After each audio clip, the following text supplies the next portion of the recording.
$3,000, the Internal Revenue Service is now urging that eligible Americans take action to claim any available stimulus money.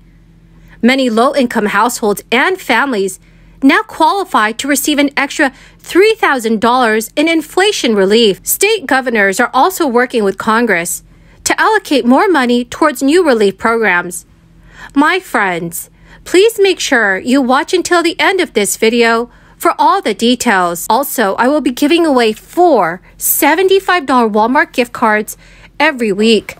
Please make sure that you click and like several of my videos and then comment below the keyword of each video that you watch. During the months of October, November, and December, I will be giving away surprise $200 gift cards to those of you that have been in this community now for several months. I know right now may be a difficult time for many people, and I'm committed to supporting you as much as I can.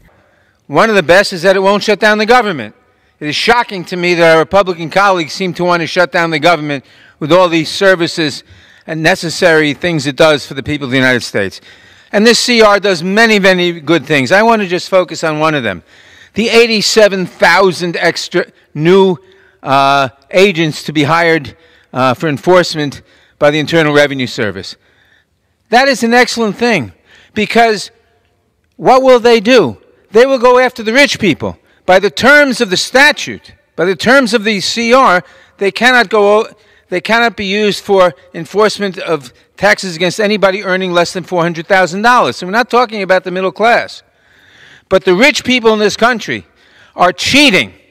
They are cheating tremendously. They're cheating to the tune of tens of billions of dollars because they know they can get away with it. And because there's no manpower or woman power to enforce the law. This will give us the manpower to enforce the law. This will enable us to get revenue. Can I have 30 seconds? I yield 30 seconds to the gentleman. Gentleman from New York is recognized. Thank you, gentlelady. This will give us the manpower to enforce the law and to make sure that the rich pay their fair share, and therefore there can be more services for the middle class and for low-income people in this country, which is exactly what the government is for. So this is one of the best things it does. I urge everyone to vote for the CR, in particular because of the 87,000 extra agents that the Internal Revenue Service will have to enforce the taxes against rich tax cheats. I yield back. Gentleman from New York yields back. All right, friends. So a generous child tax credit was provided to all qualifying parents with up to $3,600 per child last year. However, there is some good news for families who missed out on some or all of those payments. It's not too late to file for the money. The Internal Revenue Service has announced that there is a new tool that can be used. But to use the tool, eligible Americans must file by November 15th to submit their information for the funds. The message applies to parents with little to no income, who consequently do not typically have tax filing obligations. This year, however, those non-filers have an added incentive to submit their information to the government. The incentives are enhanced tax credits that were temporarily enacted through the American Rescue Plan in 2021. Those include the child tax credit and a third stimulus check. That also includes an enhanced child tax credit. The enhanced child tax credit brought the total sums to $3,600 per child under the age of 6 and $3,000 per child under 18, up from the original $2,000 per child. Advanced monthly payments of up to $300 per child were deployed last year. The remaining sums were available by filing tax returns this year. The enhanced credit is fully refundable and made available to parents with little to no incomes for the year. According to new census data, the more generous credit helped prompt the largest reduction in childhood poverty between the years 2020 and 2021. As with all stimulus aid created during the crisis, reaching those who need the money the most has been very difficult for the Internal Revenue Service. About 4 million Americans who were eligible for the child tax credit still had not claimed the money as of the end of last year.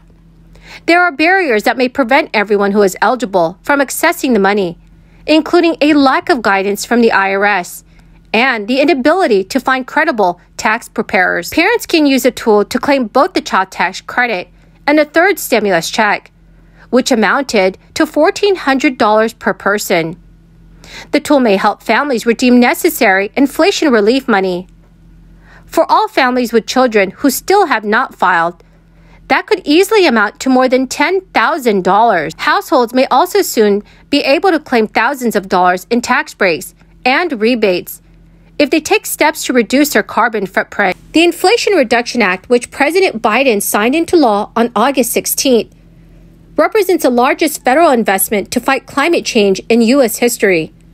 Among other measures, the law offers financial incentives to consumers who buy high-efficiency appliances, purchase electric cars, or install rooftop solar panels. Those incentives and various qualification requirements kick in according to different timelines. There are many moving pieces tied to incentives for new and used electric vehicles, and each may influence when a consumer chooses to buy. Consumers who buy a new electric vehicle can receive a tax credit worth up to $7,500. Used vehicles qualify for up to $4,000. And each credit comes with various requirements tied to the consumer and vehicle, such as household income and sales price. Consumers may also be eligible for additional electric vehicle incentives from the state and local governments or utility providers. Purchases qualify for the new federal tax break starting next year. There are 2 tax credits available to homeowners who make certain upgrades. The non-business energy property credit is a 30% tax credit. It is worth up to $1,200 a year. It helps defray the price of installing energy-efficient skylights, insulation, and exterior doors and windows. The residential clean energy credit is also a 30% tax credit. It applies to installation of solar panels or other equipment that harness renewable energy like wind. Well, my great and amazing friends, that is the end of my daily stimulus update video for today. Thank you so very, very much, my friends, for joining me here every single time I post a video. I'll be announcing a winner for the $75 Walmart gift card giveaway in a video later today. So please enter as much keywords as possible in the comment section below of each video that you watch. Thank you, friends, and have a wonderful and blessed day. To try and cool down, it's like pouring water on the fire, right? Cool down this economy because prices are out of control. People can't afford their daily lives. They can't afford their electricity, their food, their rent, their mortgage. Can't afford to send their kids to school. So the Fed does its part. And what do we do over here? Well, the Fed's trying to pour water on the fire. We want to cool it off. Let's throw some gas on it. Right, Mr. Roy? Let's throw some gas on it. $1.5 trillion for this fiscal year. Continues to fund the things that we've been talking about. Another $12.3 billion in Ukraine funding. We all want to help, ladies and gentlemen. What Russia did, it's bullying, right? A country can bully just like an individual can bully. They're bullying their neighbors. Nobody agrees with that. We all want to help, but this is American taxpayers' money. And while Russia's invading the border of Ukraine, we've got an invasion on our southern border. How much are we spending on that? Well, look, we're spending a pile of money, but you know what we're not doing? We're not stopping the invasion. We're saying, here, let's spend a bunch of money down where Chip lives, and we put a welcome mat out.